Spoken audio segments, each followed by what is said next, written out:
Good morning, students. I hope you all are fine and healthy. So please take out your computer book and open the page number 10, chapter number 2, Generations of Computer. In this chapter, we will cover these topics: first generation, then generation of computer, first generation, second generation, third generation, fourth generation, and fifth generation. So first topic is generation. Generation means any remarkable improvement in any product. I again repeat, generation means any remarkable improvement in any product. So generation means we all have the different generation of people in our family, like grandparents, parents, and children.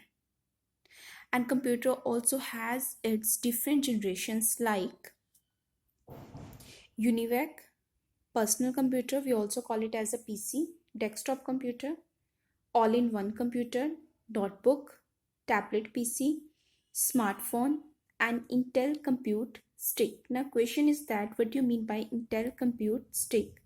Intel Compute Stick is a device the size of a pen drive that can turn any HDMI display or TV into a complete computer. So we call it as a Intel Compute Stick. Now the next topic is generation of computers. So I already explained generation means remarkable improvement in any product. So the growth of a computer took place in 5 distinct phases called computer generations. So different computer generations are categorized according to their technology of basic computer elements. So now first is first generation computer, that is a 1946 to 1958. In first generation computers started in 1946, and these computers used thousands of vacuum tubes. This is the picture of vacuum tube. And these computers are very expensive, used huge amount of electricity, and generated a lot of heat, and also big in size. And these computers used machine language only. And ENIAC and UNIVAC are the examples of first generation computers. Now here are some features of first generation computer. They used vacuum tube technology. They used machine language. The size was very big. They were very expensive. They produced a lot of heat. The operating speed was very low, and they were not much reliable. Now next is second generation computers, that is in 1959 to 1964. Second generation computers used transistors in place of vacuum tube. I again repeat, these computers used transistors as compared to vacuum tube, and transistors were far superior than vacuum tube because transistor allowed computer to become smaller, faster, cheaper, and more reliable than the first generation computer. The second generation computers used assembly language. In first generation computer used machine language, but in the second generation computer used assembly language instead of machine language. And IBM 140, Mark III, and LEO are the examples of second generation of computers. Now here's some features of second generation computers. They use transistor. They use assembly language, which is low level language. The cost got reduced, that means as compared to the first generation computer. The size was smaller than the first generation computer. The operating speed was faster. They produced a lot of heat. In first generation computer also produced a lot of heat. The memory was less. Next, third generation computers in 1965 to 1970. The transistors were replaced by integrated circuits. In short, we call it as a IC, and also known as semiconductor. In first generation computer, we use vacuum tube. In second generation computer, we use transistor. Now in third generation computer, we start to use integrated circuits. In short, we call it as a IC.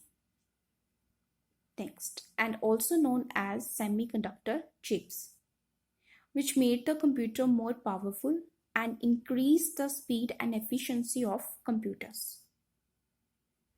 The third generation computer could carry billions of instructions in a few seconds. I again repeat, could carry billions of instructions in a few seconds.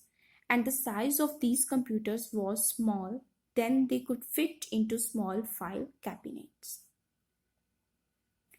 And the examples of third generation computers are IBM 360, ICL 1900, and CDC, etc. Now some features of third generation computers. They use integrated circuits. They used high level language like COBOL and Fortran. In first generation computer use machine language. In second generation computer use assembly language. Now in third generation computers used high level language like COBOL and Fortran. The size became smaller as compared to first and second generation. They were more reliable as compared to first and second generation. They generated less heat as compared to first and second generation, and uses interacted with keyboards and monitors which interfaced with an operating system. So now this is the picture of integrated circuit. Now next is fourth generation computers in 1971 onwards. Fourth generation computers started in 1971 and they used microprocessor, and the size of the computer became very small as compared to the first, second and third generation of computers. As thousands of integrated circuits were built into a single silicon chip. I again repeat, thousands of integrated circuits were built into a single silicon chip, and these computers became more powerful as compared to the first, second and third generation of computer, and they could be linked together to form network, and which lead to the development of internet. Intel 4004, Macintosh, IBM 370, etc. are the examples of fourth generation of computers, and the programming languages used are C, C++, Java, etc. Fourth generation computers are so small as compared to the first, second and third generation of computers, and they can fit on a small text or even on the palm of the hand. And in 1981, IBM introduced its first personal computer, we call it as a PC, for the home users. And in 1984, Apple introduced the Macintosh. Now some features of fourth generation computers. They use microprocessors. In first generation computer use vacuum tube. In second generation computer use transistor. In third generation computer use integrated circuit. Now in fourth generation computer use microprocessor, and they use high level language. They are using high level language. In first generation computer machine language. In second generation computer assembly language. In third generation computer high level language. In fourth generation computer also high level language. They are multi-purpose computers. They are accurate and reliable, and the operating speed is very fast as compared to the first, second and third generation of computers. Now next is fifth generation computers, present and beyond. The fifth generation computers are based on artificial intelligence like AI. They are still in development. The main example of fifth generation computers are robots. The main goal of the fifth generation is to develop the computers that can respond to natural language. Natural language means human being language, humans language, and are capable to learning and taking their decisions. For example, robot. Features of fifth generation computers. The fifth generation computers will use super large scale integrated circuit. In short, we call it as the SLSIC. I again repeat, super large scale integrated chips. They will have artificial intelligence. They will be able to recognize images and graphs. Their aim is to be able to solve highly complex problems, including decision making. They will be able to use more than one CPU for faster processing speed. Fifth generation computers are intended to work with natural language. Natural language means human language. Now see on the page number 12, update your knowledge. ENIAC stands for Electronic Numerical Integrator and Calculator, and UNIVAC stands for Universal Automatic Computer. Next, update your knowledge. UNIVAC was the first commercial computer delivered to the business client US Census Bureau in 1951. Machine language is a low-level programming language. It is the only language that computer understands directly. So students, you have to learn this, update your knowledge, and do you know?